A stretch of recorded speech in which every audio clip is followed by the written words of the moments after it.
You're listening to The Fix with Ryan Rothstein, live from the Prop Swap studios of AM 1490 Sports Betting Radio. Prop swap that ticket and cash in while the odds have improved. Once again, here's Ryan.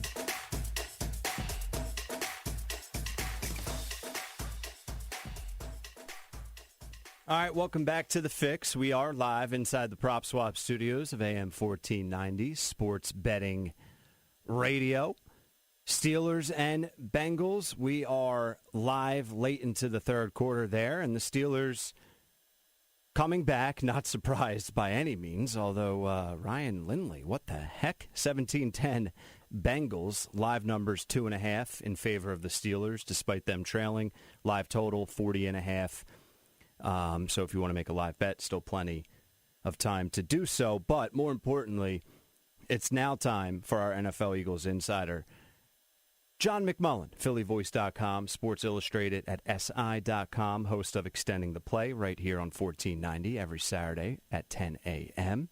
And follow him on Twitter at JFMcMullen. Eagles lose 33-26. So the question is, John, is this a moral victory for number 2, the quarterback, Jalen Hurts? Well, there are no moral victories. That's what the coaches always say. No style points in the NFL. It's about getting the win. But and that's, let's be honest, that's true. But I do think you look at this team as a whole, the way they were playing pre-Jalen Hurts versus post-Jalen Hurts. I mean, they were just not capable of staying in a shootout before he entered the lineup. And they were right there in a shootout with a really, really explosive team offensively in Arizona. And you see it. I mean, Kyler Murray had a career high in passing yardage. DeAndre Hopkins went nuts as usual. And they had a chance, really. And they were, I think people look at the Hail Marys at the end of the game. I look at the drive before that, and the third and fourth down plays, really two seam throws. The first one to Dallas Goedert, I mean, he almost had that, and you could argue he should have had it. Byron Murphy got a fingertip on it, but had a real good chance to haul that in. And then you're talking about a tie game, or maybe the Eagles go for 2 because Cam Johnson's hurt. They don't have their holder, and who knows what happens from there. So, that's 2 weeks in a row. They beat the then top seed in the NFC, and then they nearly beat a potential playoff team, pretty much a good chance to be a playoff team in Arizona, nearly beat them. So offensively, they turned the corner with Jalen Hurts. So if you're going to give style points, this is probably the time to give them. Yeah, and we don't know what that means, the style points. I mean, listen, he had 102.3 to be exact, QBR, 11 carries, over 60 yards rushing, a rushing touchdown. He's now one of 3 rookie quarterbacks, John, since 1950 to have over 330 passing yards, over 60 rushing yards, and 4 total touchdowns or more in a game. Yeah, I mean, anytime you generate 4 touchdowns, I mean, that's a good game from the quarterback position, obviously. And he is generating significant offense. They were just not capable of putting up these types of numbers with Carson Wentz and all the issues that were going on, which, look, we've said it all year. It went far beyond Carson Wentz, but the offensive line is still having issues. He took 6 sacks. That was one of the negative parts of it. And those 2 sacks late they really hurt the team. And I know Doug Peterson was upset about those. You have to kind of understand the situation, and that's some of the learning curve he's going through. It wasn't perfect, but again, the explosion, and you look at it and say, still the same receivers, still the same running backs, not explosive playmakers. There's not DeAndre Hopkins on the Eagles side. There's not even Christian Kirk on the Eagles side. And he's managing to put up significant yards, significant points. So you can't ignore it. I will say that. No, it's certainly hard to ignore, and we're going to get much more into the offensive side of things, trust me, during our conversation tonight and certainly throughout the week. But, John, I do want to talk about the defense because we talked about it all week long last week heading into the weekend and into the matchup on Sunday. No Rodney McLeod, just how decimated this team is, particularly in the secondary going into this game against the Cardinals, where they have a DeAndre Hopkins, who absolutely went off, and Kyler Murray, who certainly had a very strong game. You can say he went off as well. But Eagles' young DBs persevere against elite playmakers, and I know you detailed that on SI.com. So talk about the DBs and the defense as a whole, despite giving up 33. Yeah, it's weird, and they gave up over 500 yards as a defense. And typically, you would say, okay, that's just a bad effort. And then you look at the game, and you watch the game, and you go, wow, these guys really, really battled. Michael Jacquet, who had 51 professional snaps before yesterday's game, and he's basically tasked with handling DeAndre Hopkins. And you say, well, he had 169 yards, he had 9 catches, and he is what he typically is. But he also stripped him inside the red zone. If you look at the touchdown that was essentially the game-winning touchdown, that's a circus catch. I mean, there's like 2 guys in the world that can make that catch, and Jacquet's draped all over him. And that was even Kayvon Seymour early in the game when he had the big catch down the field, kind of peeled off and had a chance to intercept that one. These guys were in position to make plays, and, sometimes you do have to tip your cap to great players, and that's what DeAndre Hopkins is. And he made a number of great plays, and he was forced. It reminded me of a great defender, unfortunately, against, Michael Jordan when he's going to score 40 no matter what. But you made him work, and that helped other avenues and kept you in the game.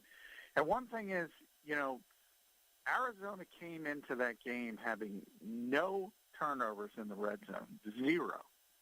And they turned it over twice in the red zone, and it was Jacquet and it was Marcus Epps at safety replacing Rodney McLeod. And I'll tell you what, I mean, the starters couldn't generate turnovers all year. So you have to give them a little bit of a positive check mark for that as well. So let's talk about our guy, Jim Schwartz, the guy that fans or maybe just the Twitter fans love to hate on for various reasons. But, man, I mean, I give him the game ball. I give him the trophy for the Eagles side of things just after everything you detailed and what we witnessed on Sunday. And I know you can say, well, they gave up over 500 and over 30 and yada, yada. But, man, no grading on a curve. That's how you opened up your article on SI.com. But I think you have to grade on a curve for this one for Coach Schwartz. Yeah, and we'll talk to him tomorrow, and he won't grade on the curve, and he'll say it's not good enough, and he'll give all the Jim Schwartzisms. But, yeah, that's one of those things I have a disconnect with the fan base. This is a great, great defensive coordinator, top 5 in the league. I mean, I just look, how many guys could roll out what the Eagles rolled out in the secondary and be competitive in a football game and generate those turnovers and at least make the opposition work. I don't know many. I know it's a really, really short list. So the people who want Jim Schwartz gone, I will never understand. He might be gone if Doug Peterson gets fired, but I'll tell you what, the odds that the next defensive coordinator is going to be as good as this one are really, really low. I'll say that. Yeah, it's been remarkable what he's been able to do. Various different situations and circumstance I think we can point back to. And Sunday ranks for me, John. I don't know what pops up in your mind, but that has to be like a top 5 Jim Schwartz performance. And people who are haters are going to laugh and say exactly what we've been saying, but you just don't get it if that's all you see. Yeah, I mean, you can go back to the Super Bowl, and people say the same thing about the Super Bowl, giving up 500 yards. And what people don't understand is sometimes games have personalities, and this was a shootout, and sometimes games are shootouts. And I'll use another NBA analogy, when it's 140, 135, I mean, sometimes guys are just feeling it, and you got to persevere, and that's the word I used, and try to get through the game. And they made enough plays to win the game. I think, if you look at and you do the autopsy and you say, okay, what is the reason the Eagles weren't able to get over the top? I think you got to give the offense a lot of credit. I think you got to give the defense a lot of credit. I think if special teams even shows up a little bit, the Eagles probably win that game. So, unfortunately, it turned a different direction, but there are three phases. And, you go into that game again, and I bring up Michael Jacquet, who's an undrafted rookie who played 51 snaps. I'll say it again, going against DeAndre Hopkins, and that's your best opportunity. That's your best player on a particular Sunday against a player like that. What else are you expecting? If it were 40-7 and he had 169 yards, I think that would have been more understanding. And I think the fact that he was forced to work so hard for what he got, I think it was pretty impressive. Talking with our NFL Eagles insider, John McMullen. Follow John on Twitter at JFMcMullen, PhillyVoice.com, SI.com, host of Extending the Play every Saturday, 10 a.m. to 11 a.m. All right, let's transition back to the offense. And now it's the second straight game with Jalen Hurts. We discussed to open up the conversation just his numbers and what he was able to do, no moral victories, but what does all of this mean now moving forward, John? Doug finally announced Jalen Hurts is the starter. You can talk about what you saw yesterday. That's more of now a trend after two games than just who knows, let's wait and see. Yeah, I think you have to give Jalen a ton of credit for hitting the ground running. I think there were a lot of people that were concerned that it could look ugly, and it's looked the exact opposite, and he's elevated players around him, which was, one of my probably the major criticism I had with Carson Wentz this season. So it's all good from Jalen Hurts. But you mentioned, I don't. We've said it from the start. Everybody knows it sort of behind the scenes. I mean, Carson's not playing again this season unless Jalen gets injured. I don't know why Doug is going down this road of not naming him the starter until his Monday afternoon press conference. I mean, the players know it. Everybody knows it. And then you get to the off season, which is when either, Jeffrey Lurie's got to make this decision. It's not a Howie Roseman decision. It's not a Doug Peterson decision.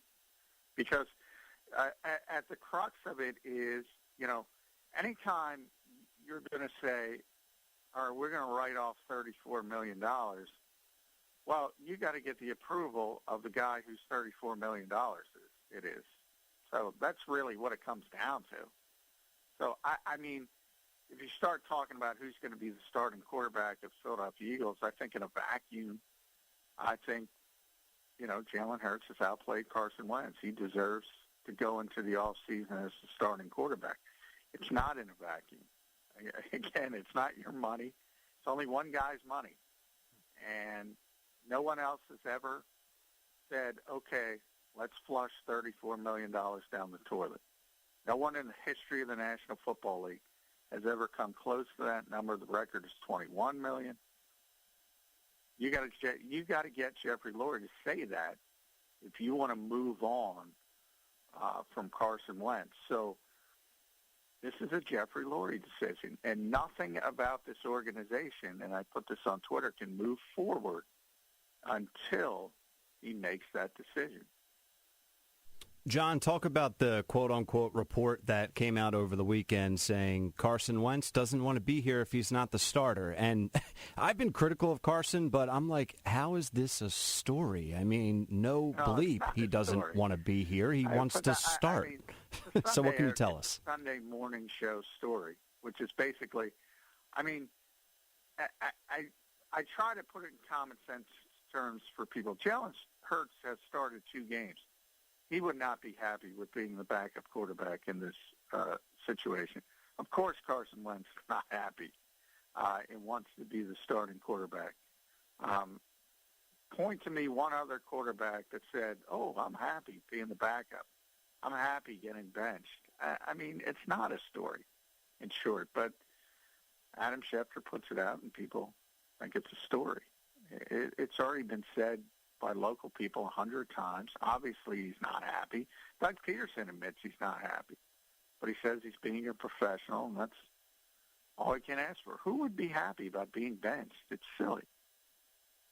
Yeah, it's completely silly. I guess the only thing that's worth asking you is, all right, no duh, he's competitive and he wants to start, but could he go to the team in the offseason and say, listen, I don't want to be here. You have to trade me. And could that impact the offseason going differently? Like you said, maybe they will have to flush X amount of dollars down the toilet if that's the case, or no shot either way. Well, I don't think he's walking away from that money. I mean, people can speculate about renegotiating his contract to make things easier to trade him, or things of that nature. But why would Carson Wentz walk away from that money? It doesn't make any sense from that perspective. So, no, I don't think.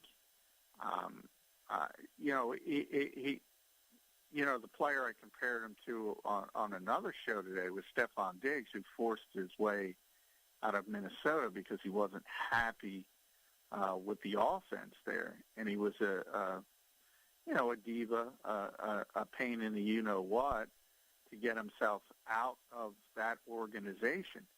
I can't even picture that because it's just not Carson's nature. It's not going to be that way. So in short, no, and I think it all circles back to that 180 where I said, I mean, this is one man's decision, and I don't think Jeffrey Lurie is going to flush $34 million down the toilet and set a new precedent. Remember, not only is he setting a new precedent for the Philadelphia Eagles, he would be setting a new precedent for the NFL as a whole. I don't think he wants to be that guy, to be perfectly honest. Yeah, that's opening a whole nother can of worms just from the perception. And if you go down that route, I don't really see that happening either, but who knows? All right, John, so you said last week, and I agreed, and if the Eagles win yesterday against Arizona, you feel like they have a strong chance of winning the NFC East. You may have even said it more confidently that they will win the NFC East. They lose looking good, whatever that means. What do you give their chances now for the division? Well, yeah, I did say they would win the NFC East if they won that game. That's how close it was, and I would have been only more confident the way things shook out. Now, obviously, it's from a statistical standpoint, it looks really difficult. If you look at the prediction models, it's about 9%. So you say, 9%. Essentially 1 in 10, that's not good. And it's not good, but because a number of things have to happen. But I got to tell you, Ron, really only the 2 biggest hurdles, and I wrote about this on Sports Illustrated, are the Eagles themselves. I mean, they've only won 4 games. So hurdle number 1, they got to win out. And any time a team has won only 4 games and you played 14, well, it's not exactly a slam dunk that you're going to be able to win 2 in a row. So that's number one. And then the second hurdle is Carolina's got to beat Washington on Sunday, which, is not a good team, a 4-10 team. There's some hope that Christian McCaffrey will be back, so that would certainly buoy the chances of Carolina. And you look at Washington, I mean, if Alex Smith can't play, that's a bad football team. That is a bad football team. And there's no guarantee he's going to be able to play. And if Dwayne Haskins is out there, it certainly wouldn't shock me if Carolina beat Washington. And that would be one domino. And the second domino is the Giants would have to lose once over the final 2 weeks. And they're playing Baltimore this weekend, who's in the midst of a playoff race.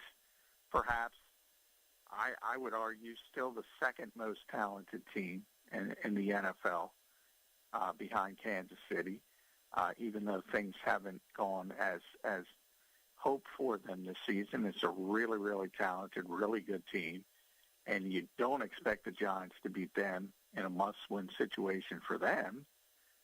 So, I mean, that 9% looks bad in black and white, but when you start looking at the competition, saying it wouldn't shock me if the Eagles won this division. Still, it wouldn't shock me. I want to get your thoughts on the Pro Bowl announcements in just a second. Couple Eagles, one longtime Eagle for the first time. But before we wrap it up with that, I want to expand now outside the Eagles and get your thoughts maybe on the biggest surprise of the NFL weekend, the biggest storyline, anything that stood out to John McMullen from the games yesterday in the NFL. Well, I think obviously the marquee game was Kansas City, New Orleans. I think from a bigger perspective, I don't think it was any surprise that the Chiefs won the game, but I do think it's important for the Saints to get back on track, and obviously they had to get Drew Brees back out there. He's not 100%, obviously, but I think it's more important for them to get sort of the rust off and make sure he's ready to go for the playoffs, and maybe they could give a run to Green Bay, or at least make things a little bit interesting. So I think that was number one, and I think you're looking tonight and the continued struggles of Pittsburgh offensively, starting to get a little bit of a running game, and that was certainly a necessity for them because their running game had just gone completely south. I mean, nothing. And they got to fix things. So I think it's about some of these certain players. I just mentioned Baltimore. Is Baltimore going to be able to get in? I think that makes things more difficult for everybody. I think everybody's rooting against that team getting in because they probably don't want to face them. But yeah, you start to look at these teams and who's going to get hot at the right time, and that's generally who goes deep into the playoffs. We know Kansas City, but other than that. Yeah, it's just, once again, it's Kansas City and everyone else. And Pittsburgh, I've been defending them a little bit over the past couple weeks, but if they fail to come back in this one, which looks like the case now, there's about 8 minutes left. They have the ball, but they're down by 2 scores. I don't know what to make of their current situation. Still would be at 11-3, so it's not panic button time, but it is raise an eyebrow time for sure. John, let's talk about the Pro Bowls. A couple names from the Eagles. So if you want to give us the insight on that. Yeah, I mean, the Eagles have 4 wins and 3 Pro Bowlers. So, a little bit, I think, of a reputation thing, with the exception of Brandon Graham. He made it for the first time, which is astonishing to me because he's been a Pro Bowl level player for about 6 or 7 seasons right now. Fletcher Cox made it as usual, and that's sort of a reputation thing. He probably didn't deserve it. And then Jason Kelsey made it, and he probably deserved it, but he should have been the backup to Frank Ragnow, who's been the best center in the NFC, but he got the starting nod. But, from a larger perspective, the problem for the Eagles is all three are still really good players. And even Fletcher, I think that's his sixth straight. Again, this probably not his best season, but he's still a really good player. The problem for the Eagles as a whole, though, is those are their three oldest starters. These three oldest starters they have, Kelsey, Graham, Cox, and those are their Pro Bowl players, and they're just not generating younger Pro Bowl players, and that is the biggest issue of this organization. People talk about Miles Sanders' potential. He's not close. They talk about Dallas Goedert's potential. He's not close to the top players at their particular positions right now.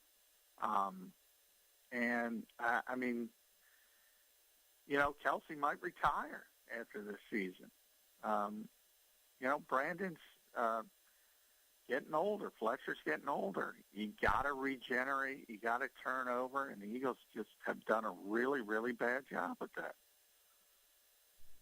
Quez Watkins, speaking of young talent versus old talent, had that nice catch on the bubble screen for 32 yards on a 3rd and 20, and boy, he looked fast. I don't know what that means, but I'm bringing that up because Alshon Jeffrey, and I know he's gone after this year, but man, all of a sudden he looks like he's actually playing out there. What do you make of that? And was he really just not playing for Carson Wentz? And we've talked about this in the past as well. Yeah, no, I think Alshon was playing. I think, Jalen just threw him the ball a lot, and it was all a fades, and he didn't get an inch of separation on any of them. Poor Patrick Peterson kept getting called. He's a really physical guy, but he just can't run anymore. And you just mentioned Quez Watkins. You saw the explosion of Quez Watkins, the speed, and it just jumped out on you, even more so when you compare it to even Jalen Reagor, who hasn't looked that explosive on film to me. He made that spin move, and he was gone down the sideline. It was pretty impressive, and the Eagles made such a big thing about adding speed. We finally saw some of it, and we'll see what Quez can do. He certainly deserves to be playing over John Hightower. But now Deshaun Jackson, his 21-day practice window has started. So he's going to try to play over these final 2 weeks, and we'll see if he can get out there. Doug feels comfortable with Alshon Jeffrey because he doesn't blow assignments. He understands the job. And so many of the young receivers we've talked about it all season, run poor routes, just not in the right position, not doing what they're supposed to do. That's the reason he's out there. But boy, it's painful, man. He had some production, and he had all the pass interference calls, but man, he just can't get away from anyone. Yeah, he certainly looks old. He certainly looks old. But like you said, hey, at least Jalen Hurts is throwing it up to him, and he was able to make some plays, whether you want to say that's more of the defender than him on the PI calls, but move the chains at least. So I don't know what that means, but they need to get younger in a lot of areas. The Steelers punch it in, 24-17 Bengals now. So we have a game. See if the Steelers are able to get a stop and get the ball back with just over 5 minutes to go in the Monday night matchup, Steelers and Bengals. All right, John, we appreciate it as always. Our NFL Eagles insider at JF McMullen on Twitter, phillyvoice.com, si.com is where you can find all of John's written work. And Saturdays, 10 a.m. to 11 a.m., John is extending the play right here on AM 1490 Sports Betting Radio. I appreciate it, my friend. Go watch the end of this nail-biter. Looking forward to it. Not really. Yeah. But thanks, Ryan. Talk tomorrow. Thank you, my friend. There he is, John McMullen. We'll do it again tomorrow at 10:30. And the rest of the week, well, we got Christmas, so short week here, but you get my point. Good stuff from Johnny Mac, as always. And how about these Steelers? punching it in now, and I never ruled them out of this game. Everyone's, the Bengals and the Steelers, they look like they certainly have some problems. Stop it. The Steelers are a damn good team, 11-2. Ugly start for sure in this one, but plenty of time left. The Steelers have all 3 of their timeouts. The Bengals now, they need to figure out how to get some first downs and milk this clock and at least force the Steelers to use some timeouts. We'll keep you updated as we got to get to a break. 1 hour down just like that. 2 more to go on The Fix, live inside the Prop Swap Studios, AM 1490, Sports Betting Radio.